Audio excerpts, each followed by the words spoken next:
going to have a look at this pen. This pen was sent to me by Abby. It's from Osprey Pens, ospreypens.com. Thank you, Abby. This is a fairly new pen called the Milano, and I think there's some interesting things going for it. So I'm going to cover the parts of the pen and tell you what I like about it, what I don't like about it, and then I'll do a writing sample.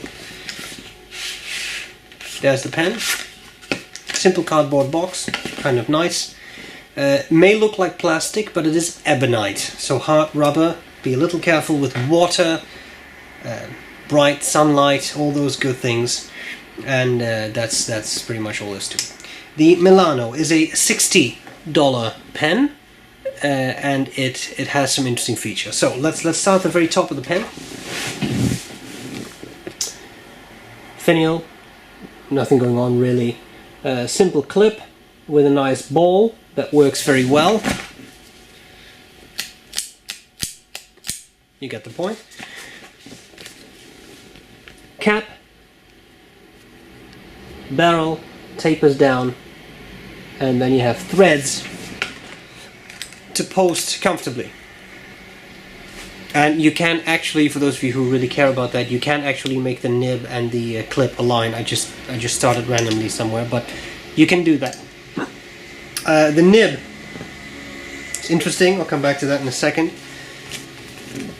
Here you have the section, sort of hourglass shaped threads. On the website, Abby actually suggests to put some little bit of silicone grease on there because it is ebonite. The threads can wear out, or a bit of Teflon tape or something like that. Then you have the barrel, same thing there. I assume this can be converted to an eyedropper. It doesn't really matter if the inside discolors, and it's all ebonite, and as far as I can tell it's one piece, so that makes a lot of sense. Then you would have quite an ink capacity, but I haven't tried it. Alright, so otherwise, standard cartridge converter, simple system, works well. And here too, you really have to push those last threads in, so I can see how that could wear out. The pen is not super small. I think it's actually pretty decently sized, and of course, should you desire to really post it, it's very secure because of the threads, and you have a nice, fairly long pen, but quite light because it's ebonite. Okay, this nib, it confuses me a tiny bit because it says it's platinum tipped. I don't know if you can read what it says, but it actually says platinum tipped fine, medium. So it says platinum tipped fine, and below that M for medium.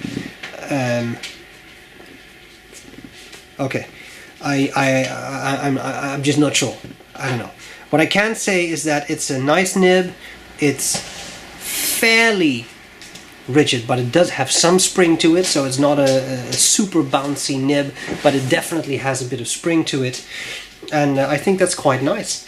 Model works well. Threads are not super sharp, so that's nicely created. And what I really enjoyed is the feed. Usually feed's a bit boring, it's nothing particularly special, but this is a very interestingly shaped feed.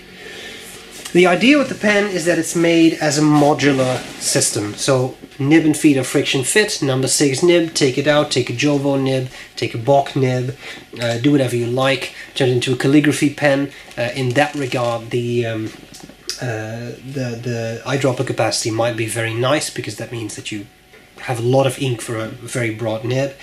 And the whole system, the pen is made in such a way that, for example, you can take off, unscrew that top bit of the cap, take out the clip if you don't need it, screw it in, etc. At least that's what I read on the website. I have a little bit of trouble unscrewing that, but I'm sure that can be arranged, whether by yourself or by Abby.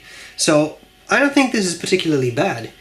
What do I like about it? What do I not like about it? Well, a modular system is always nice. Of course, there are other pens you can kind of put together in your own desired fashion.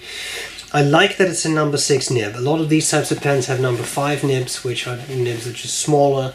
I think this looks well. It looks pretty balanced. I think it's neat. Also, the finish is actually pretty good. There are no enormous gaps anywhere. The threads are not particularly sharp. The corners are all nicely rounded off, so craftsmanship wise, I think it's a pretty neat pen. Another thing I like is that it's Ebonite. People go fairly berserk over Ebonite. It's very popular material, and it is nice. It's smooth, it's fairly warm, it's nice to the touch, so I can see why that would be popular. The nib is by no means a horrid nib. It writes fairly well. It also wrote out of the box, no skipping, no, you know, basically something that does not write, which also happens sometimes. So it's alright. It works. $60 for something that is, I suppose, handmade. I don't think that is too terrible given some pen prices. It's not a $20 pen, that's for sure, but you do get a nib that you can easily replace. You get those kinds of things. I know there's all kinds of fancy mottled Ebonite. This is simple black, but it's polished nicely. I think it works. I don't think there's anything wrong with this. I think this is a fairly solid everyday use pen that you can customize to your heart's content, and that's all there's to it. So Abby, thank you for sending me this pen. I appreciate it. We need to see a writing sample. That's coming up next. As high resolution pictures of the pen, as well as the measurements of the pen, will be on the website sbrebrown.com. Hope this was useful so far, and I'll gladly see you later. Bye bye. Okay, this is the Osprey Milano. The nib, yeah, I'm going to put down fine medium, and the ink is that discontinued Mont Blanc Dandy Turquoise. Turquoise.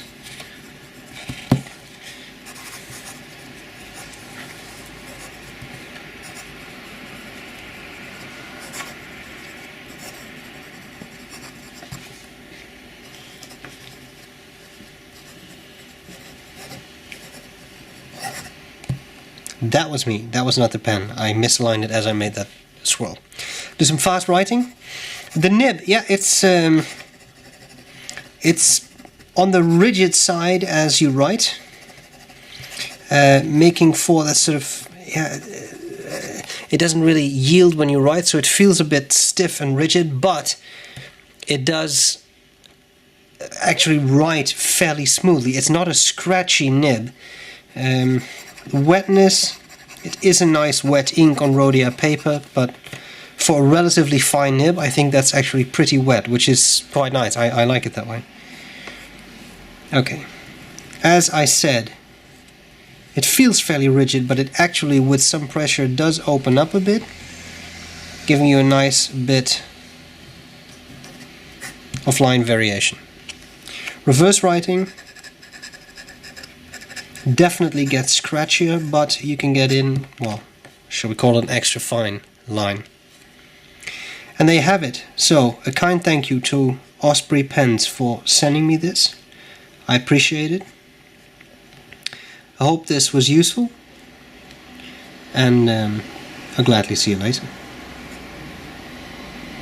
Bye bye. Bye.